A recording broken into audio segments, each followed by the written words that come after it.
7, uno de ellos precisamente de la mano, como comentaba el secretario de Estado, de la Universidad Internacional, de la Universidad Nacional de Educación a Distancia, Española de Educación a Distancia, que es la responsable de esta siguiente jornada y que también ha colaborado con nosotros en la organización de esta siguiente mesa. Pero no solo, además, como ha mencionado el secretario de Estado, estaban las universidades de País Vasco, la Universidad de la Escuela de Arquitectura de la Universidad Politécnica de Madrid, la Escuela de la Universidad de Navarra y, por supuesto, también la Universidad de Navarra. Y no me gustaría dejar pasar esta oportunidad de precisamente volver a saludar en esta ocasión en público a toda la delegación de compañeros que vienen desde Lima, Perú, precisamente en el marco de la Semana Internacional de la Universidad de Navarra y que hoy nos acompañan aquí. Esperamos que esta jornada les resulte realmente interesante y que todas estas experiencias, y que conste que ha sido casualidad lo de que haya precisamente una experiencia vinculada a Lima, le puedan resultar de interés. No me enrollo más. Muchísimas gracias a todos los participantes en la mesa. Y ahora sí voy a dar parte a esa segunda mesa que estará moderada por Marta Lora Tamayo, catedrática de Derecho Administrativo de la UNED, de la Universidad Nacional de Educación a Distancia, y también por Claudia Acosta, profesora de la Fundación Getúlio Vargas de Brasil. Millones de gracias. Buenos días a todos y de buena mañana, sobre todo a los que están conectados desde Latinoamérica, en especial a nuestros alumnos del máster en Políticas de Suelo y Desarrollo Urbano Sostenible.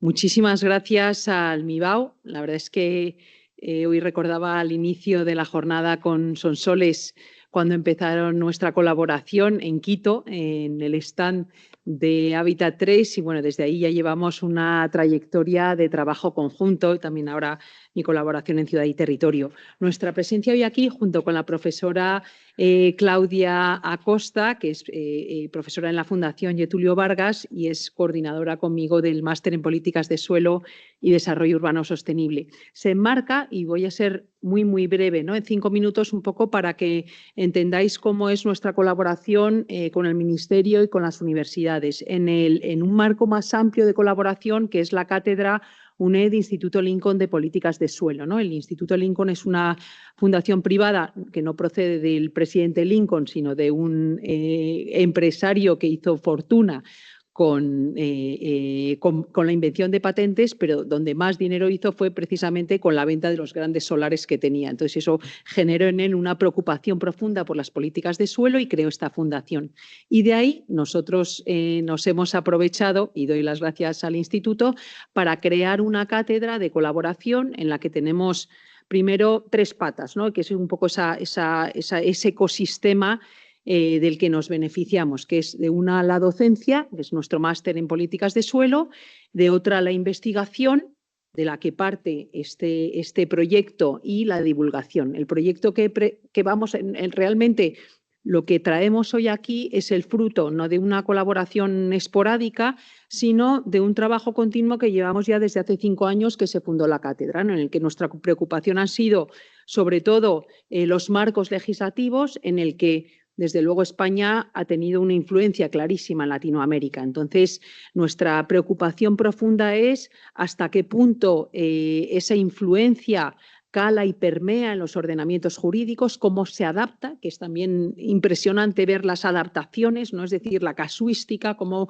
instituciones como son la equidistribución de beneficios y cargas pasan de ser una técnica operativa a un gran principio conformador del ordenamiento, por qué se producen esos cambios y cuáles son, y esa es nuestra preocupación actual, después de hacer un análisis general de los marcos jurídicos en un primer libro, otro sobre la participación en el segundo. Ahora ya hemos entrado en la arena, nos hemos embarrado realmente, y nuestra preocupación es, bueno, de la ley a la práctica, ¿qué es lo que ocurre? ¿Cuál es ese gap, perdonadme el anglicismo, esa brecha institucional tan amplia que se da especialmente en Latinoamérica y en otros países, pero que no se da de una forma tan amplia en España, a pesar de que creamos que nosotros estamos fatal, pero no lo estamos tanto? Es decir, tenemos algunos problemillas de anulaciones de planes, pero realmente hay un problema estructural mayor de diferencia entre la ley y la práctica en Latinoamérica. Y esa era nuestra preocupación y es lo que traemos aquí, ¿no? El fruto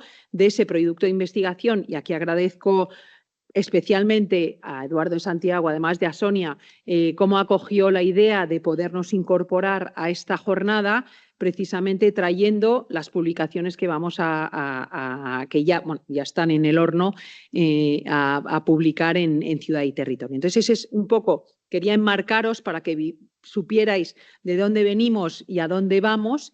Y desde aquí ya hemos traído 3 ejemplos que yo creo que van a ser 3 ejemplos, espero que os interesen, muy paradigmáticos, porque es el ejemplo colombiano, que es la legislación más madura, que es el gran ejemplo a seguir, y luego 2 ejemplos intermedios, precisamente, y no ha sido y ha sido casualidad también Perú, o sea que yo creo que viene muy a colación, y después Costa Rica, ¿no? Que es también los 3, además, sus legislaciones tienen una potentísima influencia española, un esquema muy similar, con adaptaciones sui generis. Entonces, bueno, ahora no sabéis la ilusión que me hace ver en la pantalla a Juan Carlos, a Silvia y a Aldo, con los que llevamos trabajando año y medio en este proyecto, y ahora Claudia Costa, que ha sido también la coordinadora, además del curso de experto de este proyecto de investigación, que les ha pastoreado magníficamente y les ha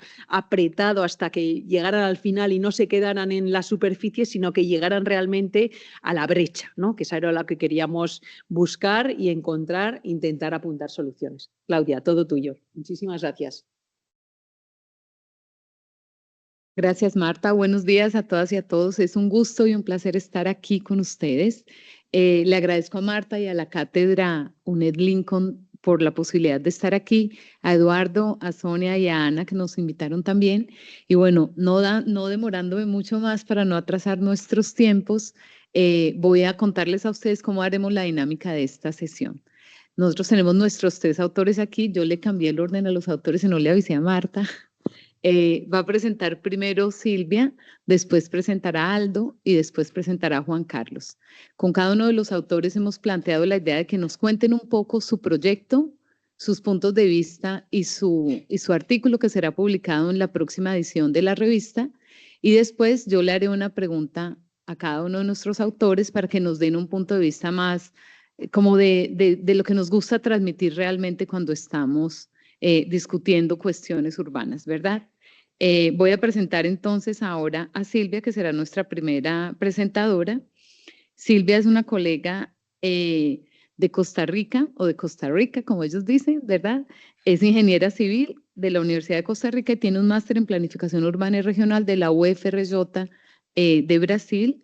Tiene amplia experiencia con planificación urbana, normativas y el día a día de los planes en Costa Rica. Y ha trabajado en formulación de políticas públicas mucho de la mano de los gobiernos locales y se destaca dentro de su trabajo, de su actuación, su trabajo en el Ministerio de Vivienda y Asentamientos Humanos de Costa Rica y con planes importantes de nivel nacional, ¿verdad? Entonces, Silvia, por favor, bienvenida y adelante. Cuando estén acabando sus minutos, que ya los tenemos coordinados, le haré una pregunta a Silvia. Perfecto, muchísimas gracias. Buen día a todos y todas y agradezco muchísimo la oportunidad de compartir en este importante espacio. Bueno, yo vengo a hablarles de Costa Rica y quiero empezar por el final. Nosotros en este artículo, pues, que escribí junto con mi colega Félix Zumbado, creemos que Costa Rica sí necesita una reforma normativa de fondo porque el problema no es que nos falte reglas, sino que las mismas no han bastado para gobernar apropiadamente el territorio. Y esto esencialmente por 3 razones. La primera es que pues, este régimen jurídico urbanístico está fragmentado, desarticulado y anclado en una ley que es de 1968. Todo ese marco no ha logrado conducir de forma coherente la urbanización contemporánea. Además, este régimen es permisivo porque no definió, no fijó la obligatoriedad de tener estos instrumentos de planificación en un plazo fijo y tampoco definió consecuencias. Por lo tanto, pues simplemente no se ha cumplido lo que la ley pretendía. Una segunda razón es la débil rectoría, porque el país no cuenta, como sí cuentan todos ustedes probablemente, con un ministerio encargado de el ordenamiento territorial, desarrollo urbano y gestión del suelo. Solo tenemos un Ministerio de Vivienda y Asentamientos Humanos que no tiene ley constitutiva. así que no tiene tampoco responsabilidades definidas por ley.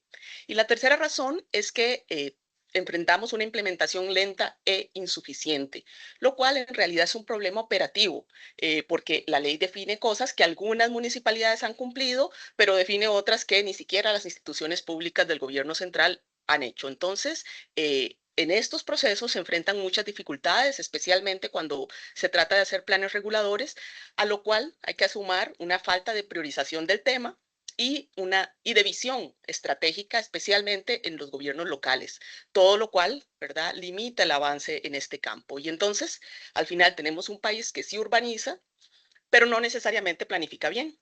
Y todo esto tiene costos territoriales, sociales, ambientales y económicos en el corto, mediano y largo plazo. Por eso, el planteamiento que hacemos es que necesitamos una reforma integral que articule escalas, instituciones, instrumentos y competencias, pero además que corrija omisiones, llene vacíos y lleve los instrumentos de planificación urbana y territorial a un próximo nivel para dar cuenta realmente de los retos contemporáneos que enfrentamos. Costa Rica, bueno, probablemente ustedes lo han escuchado, lo saben, proyecta hacia afuera una imagen muy fuerte de país verde, biodiverso y conservacionista. Y esa imagen tiene bases reales, pero al mismo tiempo el patrón urbano es crecientemente disperso, de baja densidad y costoso de mantener. Entonces, la paradoja es que somos un país exitoso en conservación ambiental, pero con un modelo de urbanización que erosiona parte de esa misma sostenibilidad. Y para los que son más visuales, les traje pues este mapa que resume un poco nuestra situación. Básicamente tenemos tan solo un 40% del territorio continental, que es muy pequeña. Costa Rica mide 51.100 kilómetros cuadrados, pero solo el 40% está regulado, sea porque es área silvestre protegida, donde hay un régimen de protección ambiental que corresponde a 25%, o porque tienen su propio plan regulador, que sería solo un 15%. El restante 60%, y esto es un porcentaje muy alto, no tiene una norma propia de uso del suelo, y ahí las decisiones sobre la forma en que se va urbanizando y desarrollando el territorio, pues no se toman con base en un instrumento legal y técnico. Entonces, bueno, dentro de todo esto, ¿verdad? Y como hablaron Marta y Claudia, pues brechas estructurales nosotros encontramos tres grandes brechas. La primera es normativa, bueno, esta ley de planificación urbana es de 1968 y sigue siendo la columna vertebral del sistema, pero no responde pues a los problemas contemporáneos, como temas como gobernanza multinivel, gestión del suelo, movilidad sostenible, gestión del riesgo y resiliencia climática no están mencionados en esta ley, pero además, posterior a esta ley hubo mucha otra normativa que se fue creando y que no consiguió pues una total y apropiada articulación con la ley de planificación urbana y los planes reguladores. Un ejemplo que les traigo, la ley de biodiversidad, precisamente se creó 30 años después que la ley de planificación urbana y definió que los planes reguladores debían considerar la conservación de la biodiversidad y su empleo sostenible, pero no modificó el alcance del plan regulador, que era una herramienta urbanística de los años 60.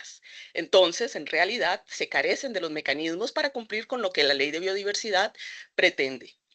Una segunda brecha, pues, es la institucional, ¿verdad? Ya les mencioné el tema, pues, que la rectoría, problemas de rectoría aquí ha sido históricamente débil y la gestión del territorio se reparte entre actores que no siempre trabajan con una lógica común. Aquí como ejemplo les traigo pues Mideplan, que es la oficina de planificación, bueno, en la ley de planificación urbana se refiere como oficina de planificación, hoy es el Ministerio de Planificación Nacional, desarrolla planes de desarrollo regional, pero el tema urbano, ordenamiento territorial, gestión del suelo, no aparece entre los ejes estructurales y lo que no se nombra no existe. Y pues ahí hay un vacío que no se ha llenado. Por otro lado, el INBU, que es el Instituto Nacional de Vivienda y Urbanismo, quien la ley le da la competencia de hacer el Plan Nacional de Desarrollo Urbano, tampoco ha cumplido. Ese plan no existe y por tanto carecemos de estos instrumentos de orden nacional y regional que deben orientar a las municipalidades cuando hacen su plan regulador. Y eso me lleva a la tercera brecha, que es de implementación. Bueno, en realidad, que Mideplan y el INVU no hayan cumplido, pues también es un problema de implementación, pero aquí contamos con que, aunque el plan regulador pues, es la herramienta principal para hacer ordenamiento territorial y planificación urbana en el país, y es responsabilidad de las municipalidades, su cobertura sigue siendo limitada.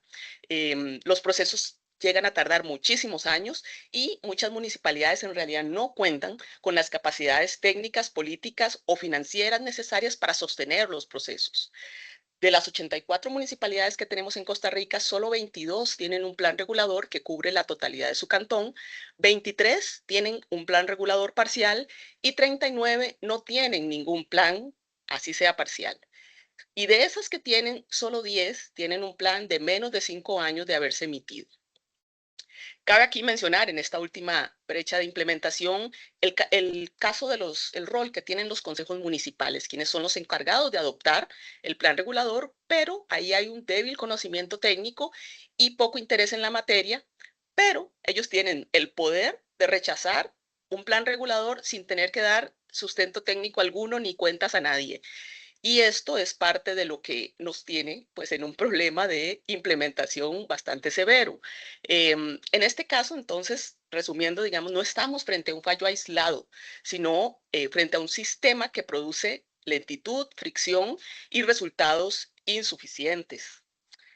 Y entonces, bueno, nosotros creemos que para salir de este entrabamiento, no basta con ajustes puntuales a la ley de planificación urbana que se han hecho en el pasado, pero muy puntuales, sino que hay que reencauzar la gestión del territorio con un conjunto claro de condiciones que hoy no están operando adecuadamente, que resumimos en, pues la rectoría que ya les mencioné, debe estar bien definida, que ordene el sistema y dé dirección, ¿verdad? Hoy tenemos estos múltiples actores, pero no siempre una conducción eficaz ni un claro liderazgo técnico y político en la materia.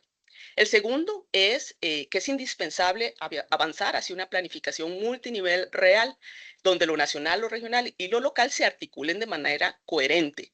No podemos seguir avanzando sin instrumentos o con planes reguladores que se hacen como si se trataran de islas. En este punto es vital considerar la forma de financiar la elaboración de estos planes, lo cual ha sido un problema significativo en el pasado. En tercer lugar, y este es un cambio cualitativo importante que nosotros proponemos, necesitamos incorporar un enfoque de desarrollo regenerativo, ¿verdad? Esto implica ir más allá de mitigar impactos y empezar a reintegrar a la naturaleza en la forma en que planificamos y desarrollamos nuestras ciudades. Así podremos eliminar la paradoja que mencioné al inicio, ¿verdad? Nosotros, bueno, sabemos que el enfoque regenerativo implica hacer mejor, lo que en el pasado hicimos de la mejor forma que pudimos, pero que hoy, gracias al avance en la ciencia y la técnica, sabemos que podemos hacer de una manera diferente. Y esto creemos que debe estar en el corazón de nuestra norma. En cuarto lugar, necesitamos instrumentos modernos de gestión del suelo que permitan implementar lo que se planifica. Y hoy, en realidad, tenemos limitaciones importantes para gestionar el territorio de manera efectiva, capturar valor y orientar el desarrollo, porque carecemos de instrumentos que ya en otros países de América Latina existen. Finalmente, es clave hacer un fortalecimiento municipal para la descentralización, porque gran parte de la implementación ocurre a nivel local y hoy las capacidades son muy desiguales. Y estos 5 elementos deben articularse de forma apropiada en una nueva normativa. Ya para terminar, pues en realidad Costa Rica no necesita únicamente más planificación, sino mejor gobernanza. Y si no reformamos el marco institucional y jurídico que hoy organiza nuestra urbanización, seguiremos reaccionando tarde a los problemas que en realidad son estructurales, como la expansión dispersa, la desigualdad territorial, la presión sobre suelos valiosos, entre otros. De ahí que la discusión que debemos tener, pues no es solo técnica, sino que es profundamente política. ¿Cómo reencauzar esta urbanización hacia un modelo que sea más justo, sostenible y más gobernable? Para ello debemos construir un acuerdo país sobre el territorio que queremos con una visión compartida estratégica y de largo plazo que permita sostener esta transformación en el tiempo y alinear decisiones técnicas y políticas hacia un mismo objetivo. Este es un debate que en el país debe iniciar y nosotros, Félix y yo, esperamos que con esta cooperación, ¿verdad? Y gracias a la oportunidad que nos dieron de escribir este artículo, podamos contribuir. Sabemos que debe darse en el corto plazo y que habrán más actores que se quieran sumar a esta importante necesidad que tenemos en Costa Rica para avanzar no solo en la nueva agenda urbana, sino pues en la agenda territorial. Muchísimas gracias. Silvia, muchísimas gracias. Silvia nos acaba de presentar su artículo que yo olvidé mencionar el título. Se llama Urbanismo costarricense, la presentación que ella hace hoy, ¿verdad? Un país atrapado entre el pasado y la inercia. Bueno, yo quiero preguntarle a Silvia algo. Ella nos dice, bueno, ella nos cuenta su ley, tiene más de 60 años, o sea, su ley de planeación, su estructura de base, ¿verdad? Y que no tiene en cuenta o está desfasada de los retos contemporáneos para los ciudadanos, para el medio ambiente, ¿verdad? Y para la competitividad. Y con planes reguladores que no tienen, digamos, su alcance es muy limitado en el territorio, como ella mencionó, y que se pueden llevar hasta 15 años en formulación. O sea, cuando el plan nació ya cansado, ya nació casi para hacer el siguiente ejercicio, ¿verdad? Entonces quisiera preguntarle a Silvia un poco cómo ve, digamos, y que hay mucha disfuncionalidad e intercompetencias, como ella mencionaba. Entonces le quisiera preguntar en qué ella considera que se puede avanzar hoy a partir de lo que hay, con lo que hay que puedo hacer, como decimos nosotros en América Latina, con lo que tengo que hago y definitivamente qué requiere una reforma. ¿Qué nos dice Silvia? Bueno, lo primero que yo sí quisiera reconocer es que existe mucho margen de acción con lo que hoy tenemos. Prueba de eso es que pues hay municipalidades que han hecho su plan regulador, lo han modificado incluso varias veces, pero hay otras que no lo han iniciado. Entonces, creo que es posible avanzar en la formulación y actualización de planes reguladores, pero para ello se requiere realmente voluntad política, ¿verdad? Porque esto hace la gran diferencia. Y aunado a eso, este tema de crear visión. La mayoría de las municipalidades no tienen una clara visión del desarrollo que quieren para su territorio. Eh, en la ley, de hecho, hay alguna herramienta que sí se podría utilizar, como son las contribuciones especiales, con contribución de valorización o por mejoras en otros países, ¿verdad? Esto nunca se ha utilizado.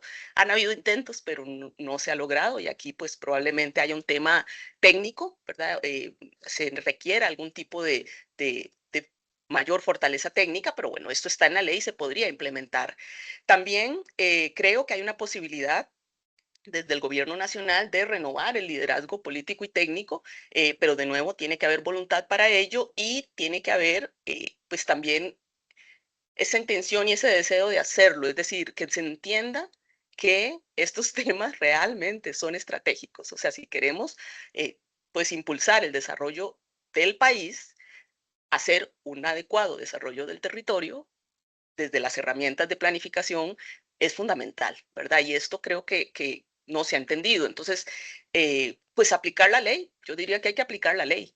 Y sí hay, ¿verdad? Mucha cosa que puede hacer. Bueno, el tema de tener planes regionales que incluyan esta variable. Ahorita mismo Mideplan está iniciando la actualización de esos planes y yo espero que quien los vaya a hacer incorpore este elemento. El Plan Nacional de Desarrollo Urbano, yo creo que hay una oportunidad de reinterpretar la ley, porque lo que entendió INBU en algún momento fue hacer que el Plan Nacional sea la suma de planes regionales. Y esto no tiene ningún sentido, sino que necesitamos lineamientos nacionales para dirigir el desarrollo urbano. Y esto es lo que pues no se ha hecho. Y podría hacerse sin necesidad de tocar siquiera la ley. Ahora, sí que hay algunas temáticas que no pueden gestionarse sin hacer una reforma a la ley, como es, por ejemplo, una incorporación de lo que es la gestión intermunicipal para hacer una planeación articulada, ¿verdad? Esto, aunque haya un proyecto de ley que pretende impulsar alguna cosa, bueno, hoy no se puede, faltan herramientas y 84 municipalidades en un país tan pequeño, lo cierto es que hay gestiones que deben hacerse de manera intermunicipal y bueno, aquí hay una oportunidad de fortalecer eso. También creo que es importante. Esto no estoy tan segura si requerimos la reforma legal o no. Creo que podría hacerse con voluntad política, pero es un tema de fortalecer capacidades para que las municipalidades puedan asumir de mejor forma los procesos de formulación e implementación de planes reguladores. Bueno, esto no lo dije. Hay algunas municipalidades que tienen plan regulador y no lo están implementando. Entonces, no basta con el plan, sino que requerimos este fortalecimiento de capacidades en temas de instrumentos de gestión del suelo. Todo, ahí no tenemos nada, solo contribuciones especiales. Entonces, todo lo que tiene que ver con instrumentos que permitan pues recuperar el valor, ¿verdad? Salvo las contribuciones que permiten recuperar valor, pero por otros procesos administrativos, ¿verdad?, que se definen en la norma del plan, no tenemos ese chance, y también instrumentos para financiar el propio desarrollo. Ahí hay que hacer pues una selección, ¿verdad?, de cuáles instrumentos conviene, pero definitivamente necesitamos más. Y para mí que sí es muy importante, porque de nuevo, por la paradoja que mencioné, el tema ambiental, ¿verdad? Nosotros, hay gente aquí que quiere que hagamos con planes reguladores, resolvamos todo, y no se puede porque la ley no aborda. Si ustedes buscan la palabra ambiente o naturaleza, en la ley de planificación urbana no viene. Entonces, para, digamos, incluir realmente el enfoque ambiental y climático, necesitamos hacer una modificación, y ojalá podamos o también incorporar instrumentos que permitan, por ejemplo, trabajar o sí, hacer alguna gestión de los servicios ecosistémicos dentro de la planificación territorial, y también fortalecer pues la adaptación, la resiliencia climática, ¿verdad?, como parte del plan. Hoy, de nuevo digo, pues hay algunas municipalidades que han hecho algún intento, pero la ley de planificación urbana simplemente no lo menciona, entonces hay limitación sobre lo que se puede hacer. Entonces creo que esto más o menos, pues sí, puede Sí. resumir lo que considero más relevante. Yo también creo, Silvia, hiciste un ejercicio y un esfuerzo muy importante por transmitirnos como un panorama amplio de tu situación. Muchísimas gracias, Silvia.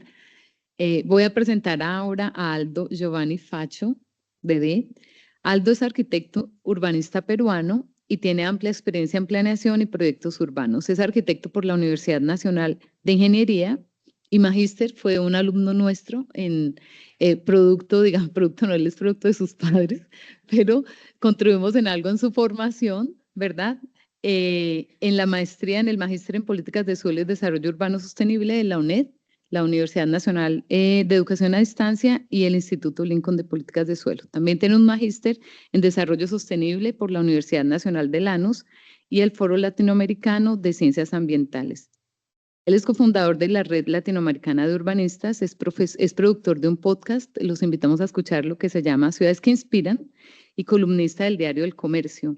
Y ha sido asesor y consultor del sector público como viceministerios, ¿verdad?, municipales y municipalidades como Lima Metropolitana y Santiago del Surco, y consultor también del BID para los temas de nuestra área, ¿verdad? Es jurado y técnico de premios nacionales sobre gestión pública y privada y desarrollo urbano sostenible, y ha sido presidente de la Comisión Nacional de Urbanismo en el Colegio de Arquitectos de Perú. Aldo nos va a presentar un artículo que tituló como Innovar, y aquí estoy viendo, Aldo, quiero comentarte que aquí hoy en el auditorio tenemos un grupo de personas de Perú, de estudiantes y profesionales del Perú, entonces tienes un público muy especial aquí para dialogar hoy. Y Aldo nos va a presentar una ponencia que se llama Innovar sobre presión, la ley DUS, que es la Ley de Desarrollo Urbano Sostenible, y las tensiones del nuevo marco peruano. Aldo, por favor.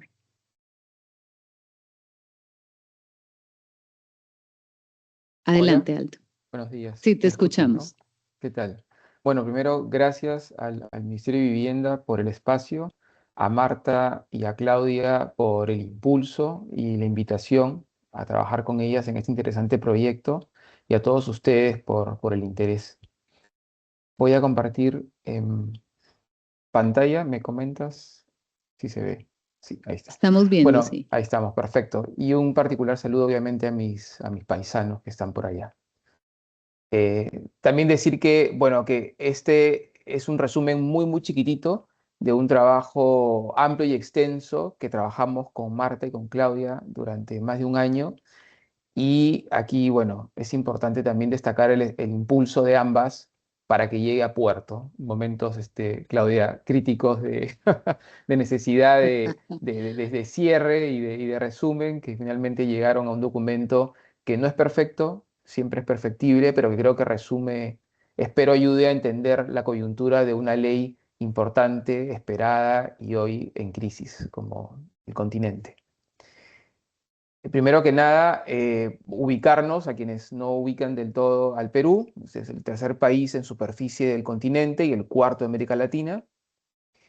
Tiene 1.200.000 kilómetros cuadrados, es 2.5 veces el territorio español y tiene una población que es casi el 70% de la población española.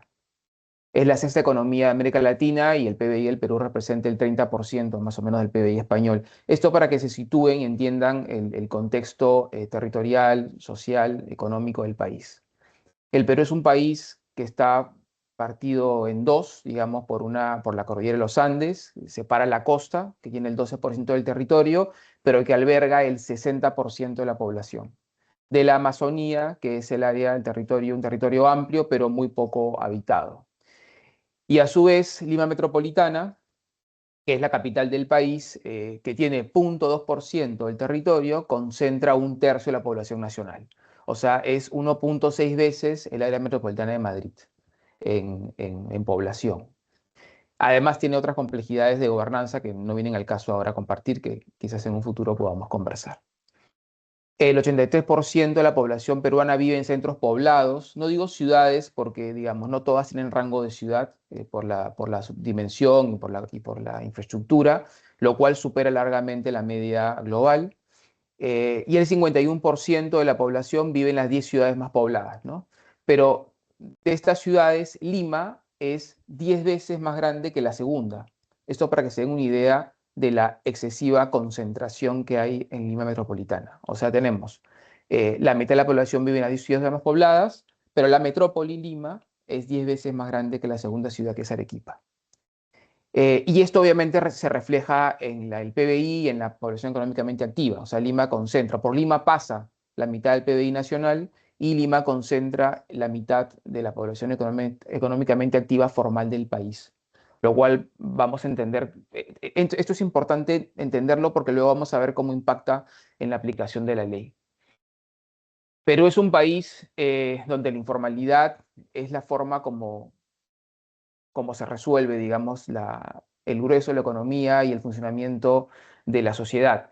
El 93% del nuevo suelo urbano del Perú es de origen informal o ilegal, eso es en los últimos 20 años, en el siglo XXI, lo cual representa una enorme problemática a nivel infraestructura urbana, acceso a la vivienda, servicios y desarrollo, ¿no? Esto evidentemente explica lo que les decía antes sobre Lima.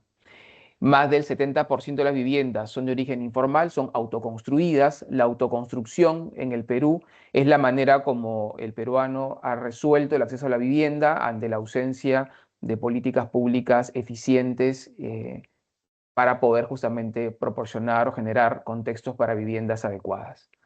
Y más del 40% de la población ocupa zonas de alto riesgo no mitigable. Esto se entiende justamente en ese proceso de informalidad, ¿no? Porque las personas buscan acercarse a donde se resuelven las transacciones económicas.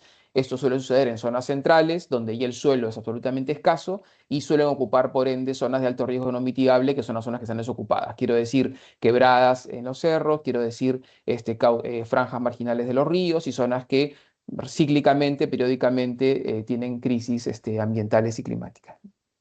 Lo que les comentaba del PBI de Lima es importante porque en Lima se concentra casi toda la oferta formal de vivienda de interés social, lo que en el Perú se le llama así, que son productos elaborados por el sector privado, porque el Estado peruano, digamos, desde el 93, desde la última Constitución, pasa a ser un promotor de la vivienda, no un ejecutor, con lo cual pasa a manos del sector privado su producción, y el 80% de esta producción se genera en Lima, porque evidentemente ahí está la gente que tiene un empleo formal, por medio del cual puede acceder a una vivienda, ¿no? Lo cual deja al Perú en general totalmente fuera, alejado de cualquier tipo de acceso, de cualquier tipo de herramienta financiera, digamos, con la protección del Estado para poder acceder a una vivienda formal. Y esto sí es crítico, que en los últimos, algo que no se veía, por lo menos en las últimas décadas, que en los últimos 10 años la pobreza urbana se ha incrementado. Esto es crítico, ¿por qué? Porque hasta el inicio del siglo XXI, perdón, la pobreza urbana venía decreciendo lentamente y el problema era la pobreza rural. Es más, el Ministerio de Desarrollo e Inclusión Social, el MIDI, se crea para atender la pobreza rural, que era un problema estructural.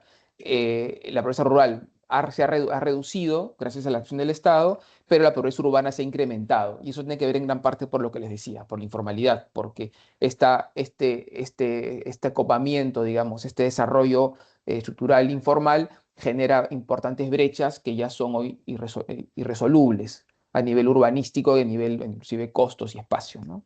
y esto genera una problemática muy seria asociada a la vivienda, a la pobreza extrema y al hambre. Y esto también con Silvia, mira, nosotros tenemos 1.874 municipalidades en el Perú y menos del 10% cuenta con un plan urbano vigente, y 103, o sea, menos del 20% tienen o tuvieron un plan alguna vez, con lo cual la brecha de planificación es enorme. Y eso también se explica porque los planes en el fondo, como tú mencionabas, Silvia, los planes sirven para poco y nada porque no están realmente insertos en la dinámica política del país. Es un tema que vamos a hablar ahora cuando me enfoque en la ley.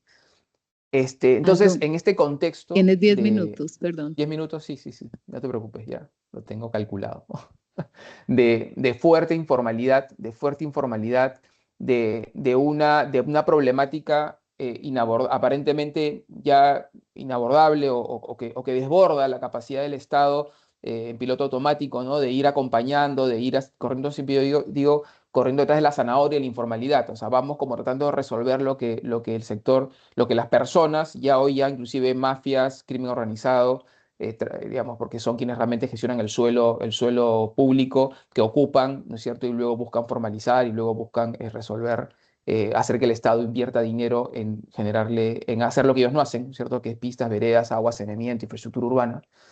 Esto, en el marco de esta situación, la Ley de Desarrollo Sostenible se gesta y se publica en el 2021.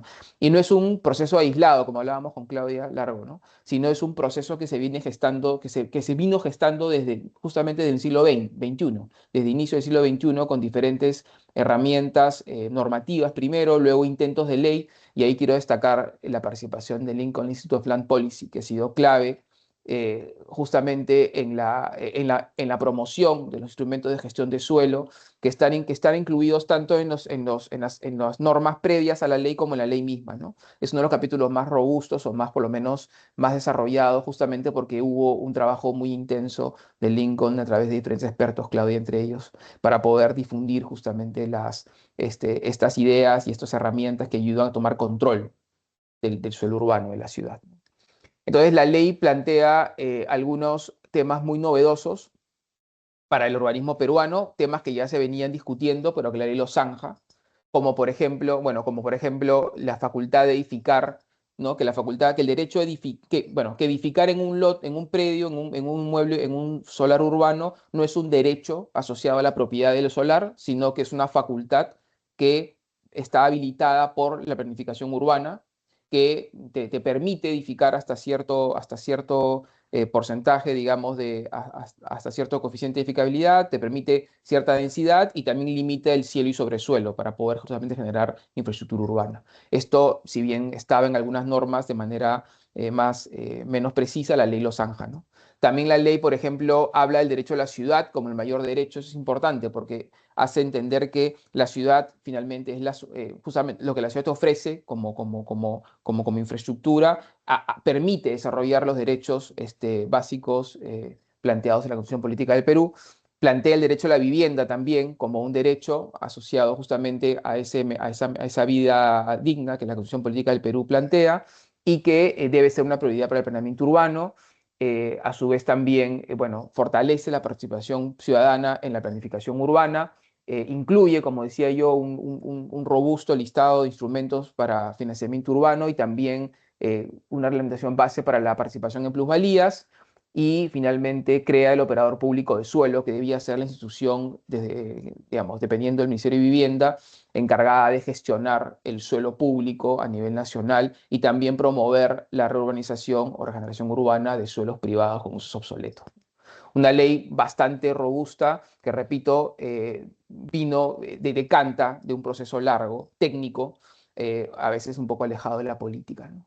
Entonces, ¿pero qué pasa con la Ley de Desarrollo Sostenible? Y eso lo voy a decir al final, Claudia, cuando me hagas la pregunta.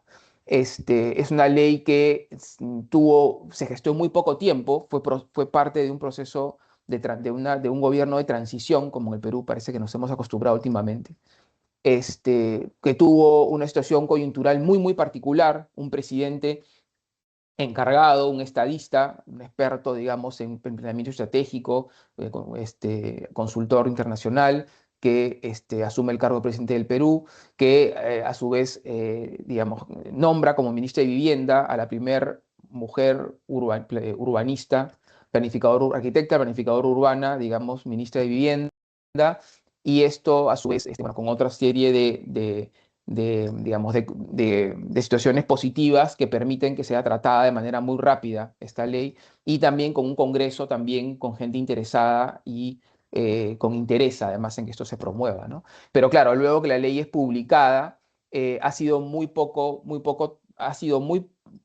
reglamentada, solo tiene realmente dos reglamentos: el reglamento de planificación urbana que ya venía, o sea, que ya venía de antes, que realmente se actualiza y se publica, y el reglamento de bien de interés social, que es un reglamento que viene con bastante polémica, y han habido tres. Eso les digo todo en tan poco tiempo, ¿no?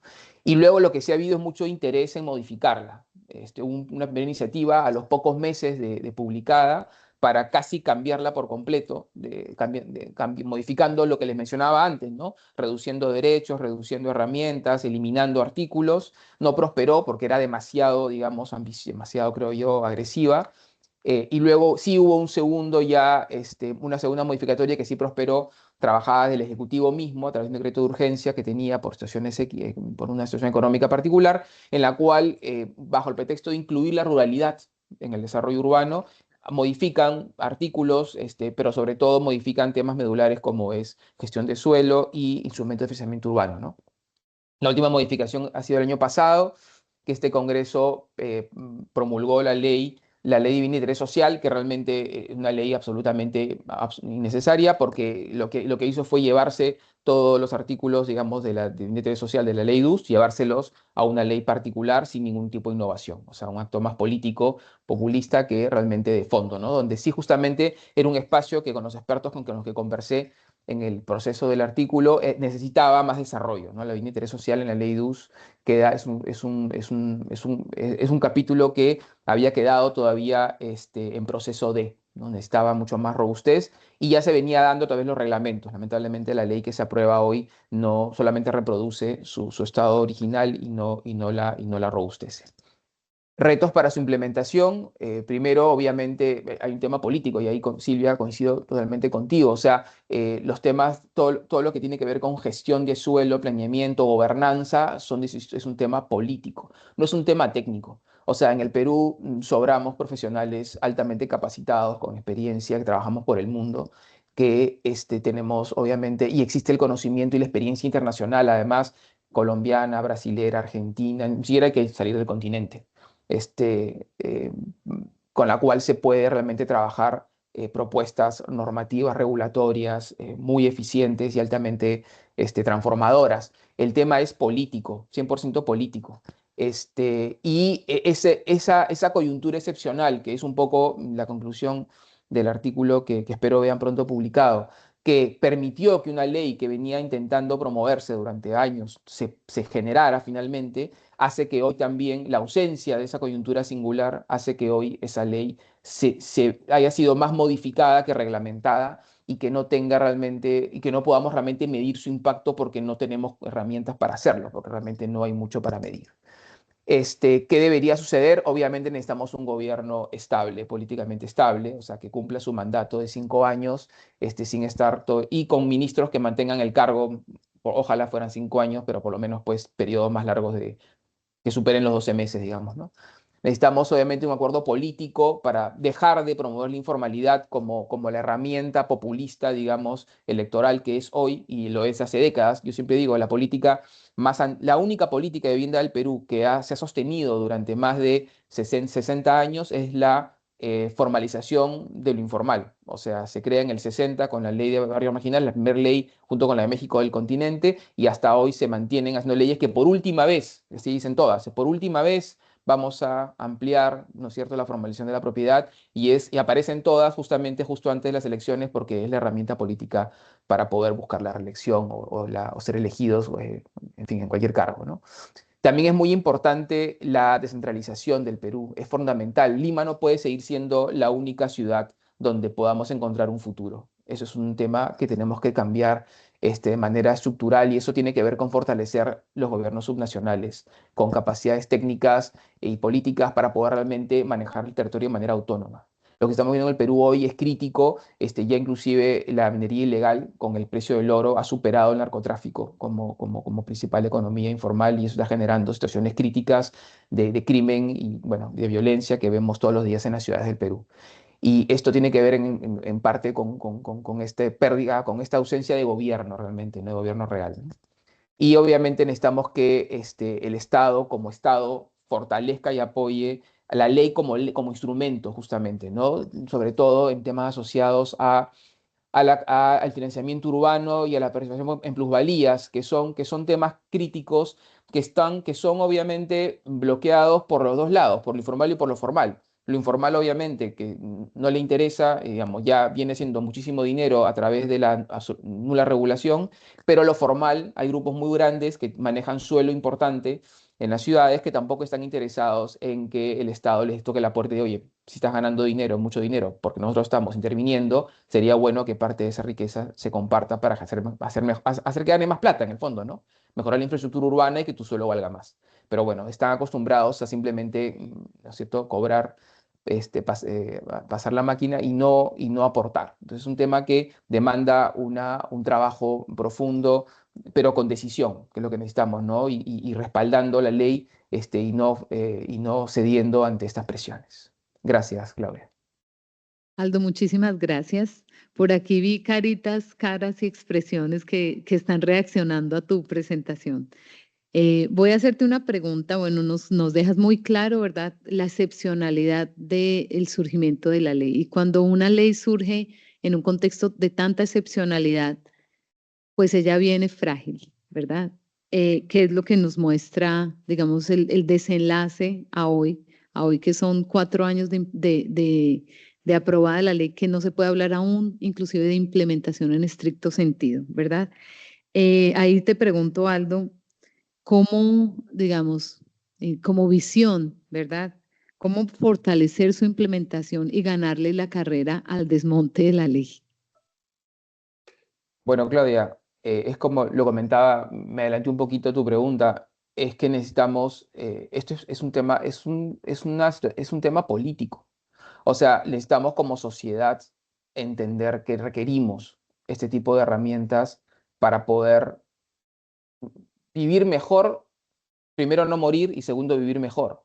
O sea, la realidad de las ciudades del Perú es que hoy está muriendo gente porque no se están implementando herramientas de gestión de suelo básicas, como por ejemplo no permitir que se ocupen zonas de riesgo, alto riesgo no mitigable. O sea, hace unas semanas, como casi todos los años, cuando el fenómeno del Niño, ¿no es cierto?, aparece, que es un fenómeno cíclico en el continente, vemos personas perdiendo todo porque el río crece, se activan las quebradas y se llevan todo lo que está en el camino, ¿cierto? Esa situación que pareciera extrema es casi diría cotidiana y pues es producto justamente de la ausencia, digamos, de herramientas que permitan resolverlo, no solamente evitarlo, sino también plantear alternativas, porque la realidad es que la gente necesita un lugar para habitar.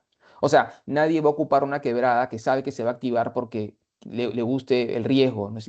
La adrenalina de ver cómo pasa el agua, ¿cierto? Lo hacen porque muchos no tienen opción alguna para poder acercarse a su centro de trabajo. Entonces tenemos que darnos cuenta como sociedad que si no damos un paso hacia el control, digamos, común, ¿no es cierto?, gobernado desde el Estado, con el sector privado al lado del territorio, y con ello ampliamos la capacidad de la ciudad de generar justamente bienestar, riqueza, vivienda como medio para un mejor vivir, vamos a estar repitiendo esta situación crítica cíclica y además la ciudad de Lima evidentemente va a seguir decreciendo y degradando su capacidad de generar bienestar, que ya hoy es crítica, ¿no?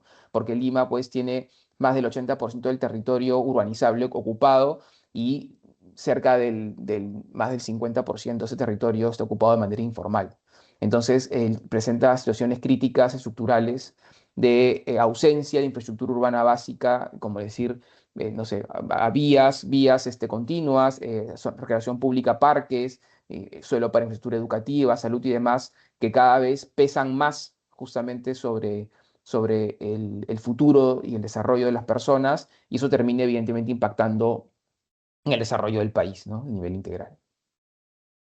Gracias, Aldo. Entonces, Creo que nos deja un mensaje muy claro, Aldo, de que, o sea, o políticamente le vemos la prioridad o no avanzamos con estos temas.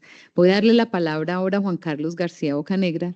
Cuando yo descubrí los planes de ordenamiento territorial, Juan Carlos ya estaba haciendo los primeros en Colombia. Es un colega colombiano como yo y un autor de muchas de las innovaciones de adaptación de la ley en el país. Es colombiano, arquitecto por la Universidad de los Andes y magíster en planificación urbano regional de la Universidad Nacional de Colombia. Fue director nacional de desarrollo urbano y tiene varias décadas de experiencia, Juan, no voy a decir cuántas, en elaboración de planes de ordenamiento territoriales de las principales ciudades del país, ¿cierto? Tanto municipales como como metropolitanos, y planes parciales, que fue y ha sido una de las grandes apuestas de la ley colombiana en espejo del sistema español, ¿verdad? Macroproyectos e implementación de instrumentos de gestión urbana. Hoy nos acompaña como profesor de las universidades Bolivariana, EAFIT y de Antioquia en Medellín y de la Universidad del Rosario en Bogotá.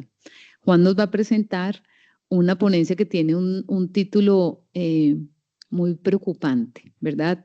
Nosotros, los colombianos, vamos a cumplir 30 años de nuestra ley, entonces a 30 años de la ley 388, de la sofisticación normativa a la limitada ejecución. Juan, por favor. Bueno, buenos días. ¿Me escuchan? Sí, bueno, te escuchamos bien. Muchas gracias por la invitación. Pues, mejor dicho, me ha pedido los organizadores, pues, ser supremamente sintético, por supuesto, por el tiempo, pero pues es bien difícil porque, como decía Claudia, el año entrante vamos a cumplir 30 años de nuestra legislación, de nuestra aprobación de la Ley 388 del año 1997. Y es un poco como subirse en la máquina del tiempo. Les invito a Silvia y a Aldo para que se suban en la máquina del tiempo y nos proyectemos 30 años más adelante. Es decir, que la ley de Aldo no la tumben y avance, y que la de Silvia dé a luz y empiece a avanzar. Y este es un proceso. Ustedes saben que la ley colombiana es prácticamente la precursora de todo este proceso en América Latina.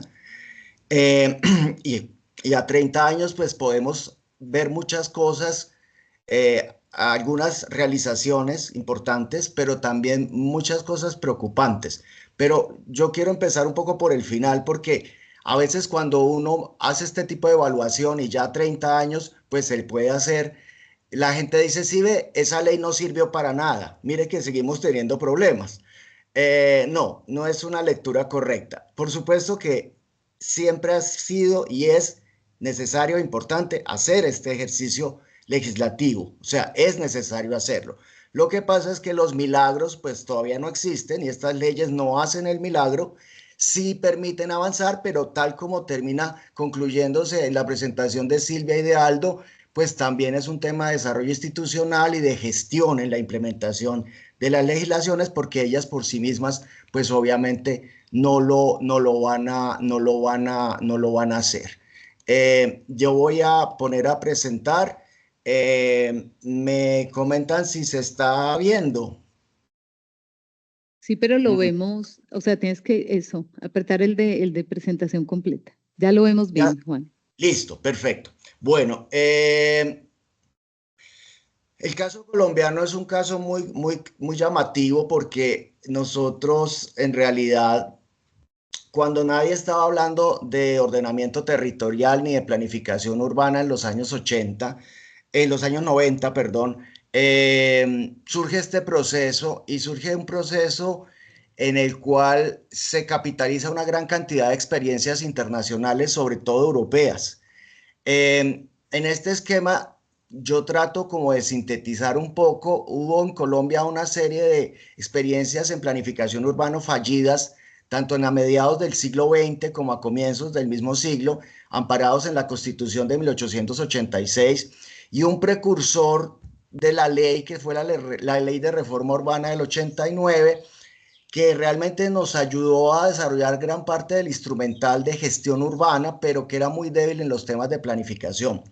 Cuando ya sale la Constitución de 1991, ahí encontramos ya todos los elementos para poder incorporar temas esenciales como la función ecológica de la propiedad, la prevalencia del interés general sobre el particular y temas fundamentales como el reparto equitativo de cargas y beneficios. Y ahí es donde toma impulso desde el año 91 hasta el año más o menos 1997 la idea de sacar una ley que se llamó Ley de Desarrollo Territorial y es la ley que todavía hoy va a cumplir 30 años. Pero esa ley es un experimento muy interesante, es lo siguiente, estas personas que trabajan en su momento en el Ministerio de Desarrollo, que eran mis jefes, realmente yo era básicamente un funcionario de quinta categoría que llevaba los cafés a las mesas de las reuniones. Mis jefes eran los grandes ideólogos, se dedicaron a analizar a nivel latinoamericano, norteamericano y sobre todo europeo, cómo diablos se hacía ciudad, o sea, cuáles son los grandes cuellos de botella, cómo podemos reinventar esa manera de hacer ciudades que tiene los rasgos comunes de todas las ciudades latinoamericanas. Y ahí es donde en los años 90 se creó un gran espacio de cooperación internacional.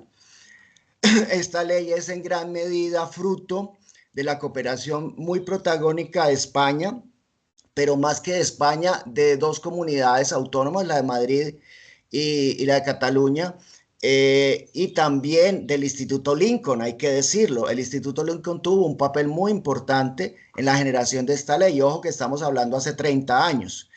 Hay un proceso que yo denomino hibridación, en el cual, a partir del conocimiento de la experiencia española, la experiencia francesa, la experiencia norteamericana, se empieza a cocinar, a crear una ley bastante curiosa que mezcla elementos, y lo más importante es entender que en esos años 90 nadie hablaba de eso. La gente estábamos en pleno auge del neoliberalismo implementado en Colombia y hablar de ordenamiento territorial y gestión de suelos era una cosa bastante rara. A pesar de eso se abrió espacio sobre esto y sale esta ley que en la gráfica vemos sus principales componentes en color verde, es decir, ordena a todos los municipios a hacer planes de ordenamiento territoriales y esos planes de ordenamiento pues finalmente después se desarrollan en otros planes, a veces para ciertos sectores más pequeños como los planes parciales que a su vez se instrumentan a través de operaciones urbanas concretas que son las unidades de actuación urbanística y todo esto viene de la ley del suelo español del año 92, que entre otras cosas cuando sale esta ley en Colombia ya había sido derogada y empezaron desde el comienzo a decir, miren, estos tontos del Ministerio de Desarrollo se copiaron una ley que en España ya no existe. Y fíjense que eso ya no existe allá porque justo no sirvió. Bueno, eso ustedes saben que es un tema político, no era cierto. Sin embargo, nos costó mucho trabajo decir, miren, la experiencia española, como cualquier experiencia, pues tiene sus avances, pero también tiene sus retrocesos.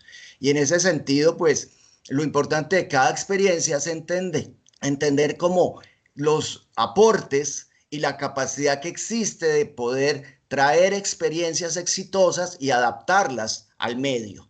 Entonces, esta ley es importante en ese sentido porque una vez Colombia la logra consolidar y una vez con gran dificultad empiezan a haber planes de ordenamiento territoriales y empiezan a haber planes parciales, América Latina empieza a voltear la mirada hacia Colombia, ya no solo para exportar solo malas noticias y empieza a decir, ve, en ese país algo están haciendo importante, pero hay que decirlo que es gracias un poco a esa hibridación, a esa retomar elementos de las legislaciones españolas, pero algunos elementos también franceses, algunos elementos inclusive de Japón también se trajeron. Esto no es para nada irresponsable, es decir, hay que entender por qué en su momento se produce estas explosiones de crecimiento en los países, ¿no? Nosotros estamos, en Colombia obviamente vivimos una industrialización muy tardía, que se produce casi 100 años después de la revolución industrial en Europa y por eso nosotros estamos rescatando la reparcelación que se creó para hacer el ensanche de Barcelona por Ildefonso Cerdá, lo estamos retomando en 1997. ¿Ya? ¿Por qué? Juan, Porque es que 10 son minutos, procesos ¿sí? independientes. Dime, 10 minutos. Claudia, ¿cuánto? 10. 10. Ah, bueno. Esto Mentiras, es 8, importante. 8. Bueno, 8. ¿En qué sentido? Resulta que hay una teoría, hay una tendencia al pensar que en estos procesos de hibridación los países europeos, en particular España, fueron, por ejemplo, a Colombia a vendernos, dicen, su legislación, y eso es un proceso de neocolonización. Eso es un discurso, una narrativa bastante errada, porque nosotros fuimos los que fuimos a buscar conocimiento a muchos países avanzados para tratar de no inventar la rueda, para tratar de ver cómo se hacían ciertas cosas. De ahí vienen todo un conjunto muy amplio de instrumentos de gestión y que ya pues todos conocemos, pero voy a hacer un resumen rápido solamente para que no se quede como en el aire que hay un montón de cosas. Nuestro plan de ordenamiento establece una necesidad de clasificar el suelo en 5 categorías. Esto es absolutamente elemental. Una cosa importante en Silvia y Aldo, y es que nuestra ley dio un plazo hasta el año, salió en el 97, al año 2000, todo municipio tenía que tener por obligación los planes de ordenamiento formulados y aprobados, y si no, no podían recibir recursos del gobierno nacional. Esto es esencial. Por eso en Colombia hoy en día no hay ningún municipio que no tenga plan de ordenamiento. Hay dos cosas que decir. Eso no quiere decir que sean de buena calidad y eso no quiere decir que sí los apliquen. Pero sí los tienen. O sea, no es absolutamente cierto que tú llegas, hay cobertura del 100%. Lo que pasa es que hay muchos planes de ordenamiento que no los aplican, como se mencionaba antes, o que, digamos, no necesariamente son de buena calidad. Y hay otro problema, y es que nosotros ya estamos en la revisión en tercera o cuarta generación de los planes. Los planes se revisan cada 12 años y entonces hay una gran cantidad de municipios que no han revisado los planes a tiempo. Esto es un tema de los principios que en función de la nueva constitución del 91 se pudieron incorporar en la nueva legislación. Este es el tema, digamos, de cómo los planes tienen diferentes temporalidades que no se pueden cambiar. Los alcaldes no pueden cambiar los planes sino pasados 12 años en los consejos, entonces esto hace muy importante. Y el plan a su interior tiene unos instrumentos llamados planes parciales y unidades de actuación que básicamente ya aterrizan la gestión a cosas mucho más sencillas. Los planes parciales, que decía Claudia, son una innovación importante. Actúan sobre dos tipos de territorios, el desarrollo nuevo y la renovación urbana. En Colombia actualmente pueden existir alrededor de 530 planes parciales en ejecución, lo cual es una cosa muy grande y muy importante. Y ellos se implementan a su vez al interior para poder hacer instrumentación ya de gestión de suelos y reparto de cargas y beneficios, unas figuras que se llaman unidades de actuación urbanística. Esta gráfica muestra el conjunto principal de instrumentos de gestión, desde las plusvalías, las transferencias de derechos, que son además cosas traídas de Brasil, pero pues ya esto pues son palabras mayores, pero empezamos a ver, digamos, que este andamiaje tan amplio y complejo de instrumentos básicamente solo lo utilizan o lo han desarrollado o implementado principalmente las ciudades grandes como Bogotá o como Medellín. Vale la pena decir aquí a este punto que, por ejemplo, la ciudad capital, Bogotá, nunca ha podido culminar el proceso de elaborar su plan de ordenamiento. O sea, ahí ya empezamos a ver qué pasa en la realidad. Después de 30 años, Bogotá no tiene, jurídicamente hablando, un plan de ordenamiento adoptado por el Consejo Municipal o Distrital. No ha logrado un consenso sobre eso. Medellín, tal vez, en mi juicio, es la ciudad más avanzada en este tema, donde podemos ver muchas más realizaciones, pero pues ya el panorama a nivel nacional se convierte en una situación mucho más complicada. Aquí tenemos el caso de Medellín, donde se manejan temas de macroproyectos, planes parciales.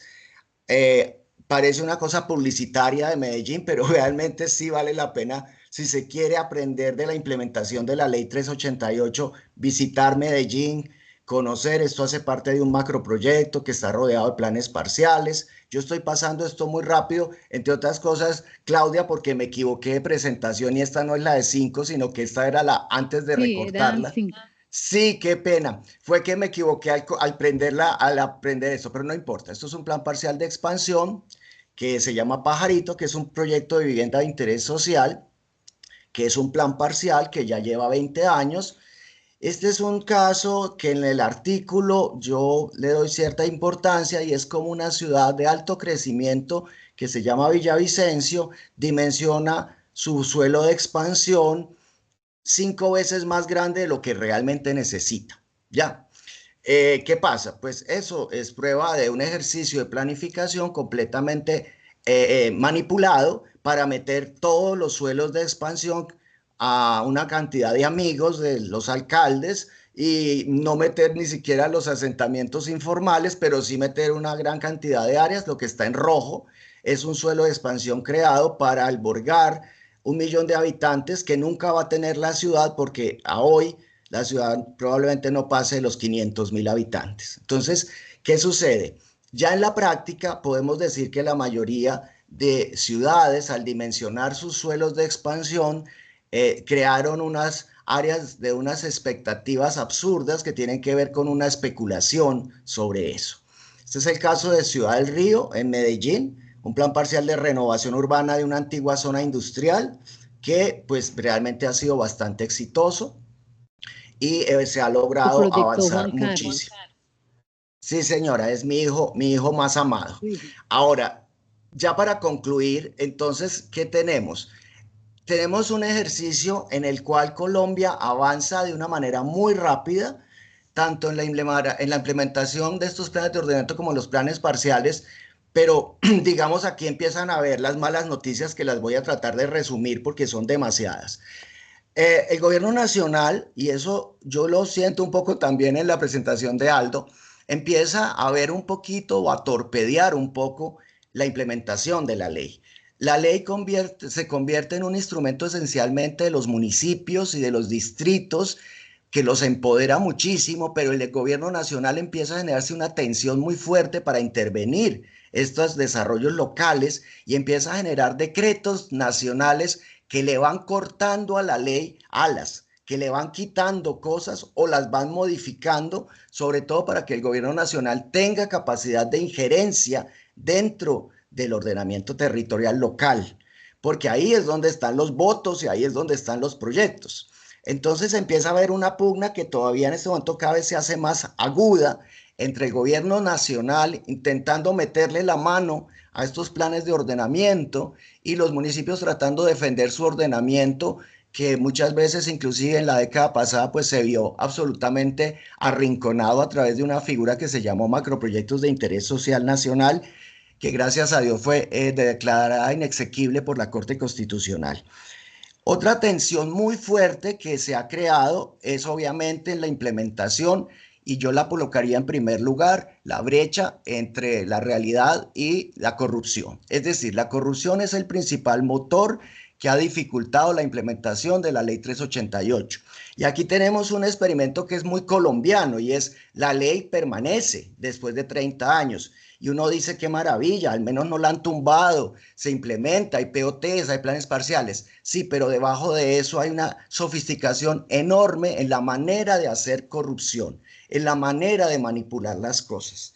Hay dos cosas que son fundamentales para ir concluyendo y es la primera, el pésimo idea que tuvimos en mi concepto de crear una cosa que se llama las curadurías urbanas, que es un privado que es el que da licencias.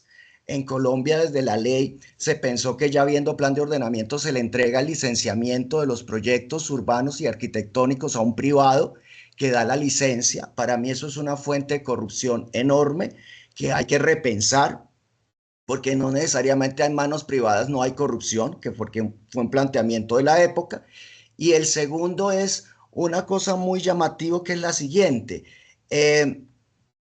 No estamos formando gente en la planificación y en la gestión. En este momento, facultades que formen profesionales para hacer los planes de ordenamiento, los planes parciales, no han tenido un incremento importante. Podemos contar más o menos 10 en todo el país. Pero lo que sí ha habido es una gran auge de las especializaciones y posgrados en derecho urbano. Yo soy profesor de varias de ellas.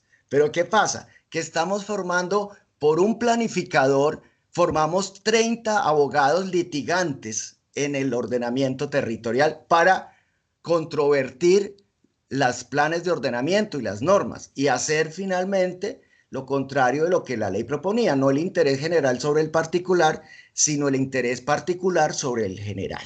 Aquí se ha dado en Colombia un nivel absolutamente sofisticado de cómo hacerle las trampas al plan sin que el plan haya que cambiarlo, sin que la ley haya que cambiarla, sino a través de marullas y trampas mucho más sofisticadas en el derecho urbano. Y eso es muy grave porque a la larga lo que a todos nos interesa es la verdadera transformación del territorio. Y en muchos casos eso no se está logrando. Entonces, digamos, yo pararía ahí. Muchas gracias. Juan, muchísimas gracias.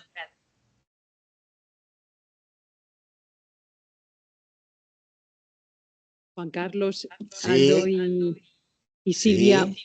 muchísimas gracias. Bueno, quería decir una anécdota de Juan Carlos, que él dice que era el que traía los cafés. No es verdad. Bueno, él decía que traía los cafés, pero Juan Carlos estuvo acompañando a Javier García Bellido cuando Javier fue a Colombia para asesorar en la ley 388. Entonces, Juan Carlos es uno de los padres de la ley 388, aunque es muy discreto y no lo reconoce. Entonces, bueno, yo creo que todos hemos disfrutado muchísimo.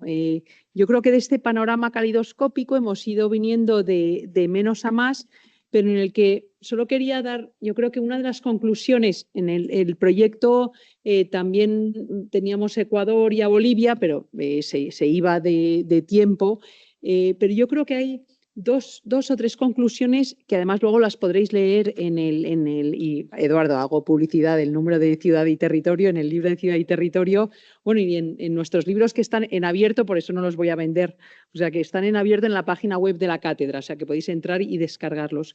Una es esa tensión del nacimiento de las políticas de suelo en el debate político, ¿no? Cómo vemos que veis el interés de Silvia es esto tiene que llevarse al debate político, porque no existe. Y esto es muy interesante y por eso hemos querido escudriñarles y apretarles en la investigación, porque esto no se ve. O sea, es decir, si uno lee la ley, el plan, no se percibe la necesidad de que se lleve al debate político, ¿no? Y por ejemplo, los distintos proyectos de ley que ha habido y cuál es el momento en el que se vive en esa actualidad.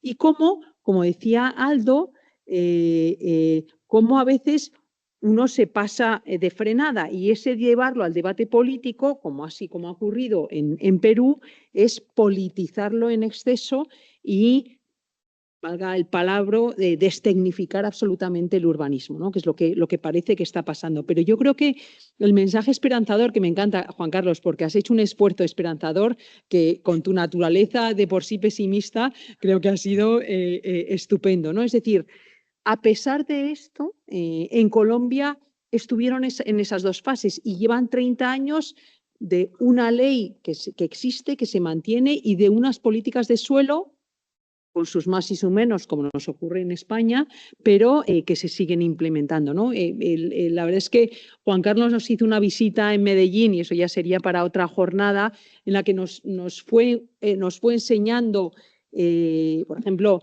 ese ámbito que ha enseñado, tanto que es un paralelo a Madrid-Río, sería muy interesante hacer el paralelismo, y el otro de regeneración, cómo se han ido implementando y además negociando a la colombiana, ¿no? Y lo llevo también al origen de la primera ponencia, ¿no?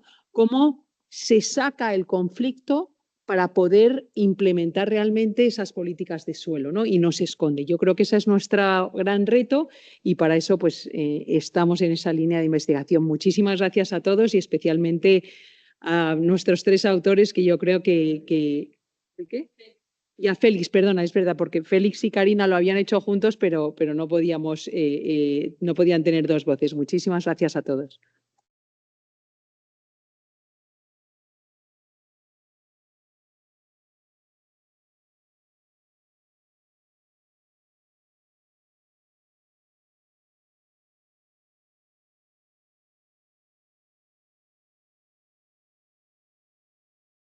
Eduardo.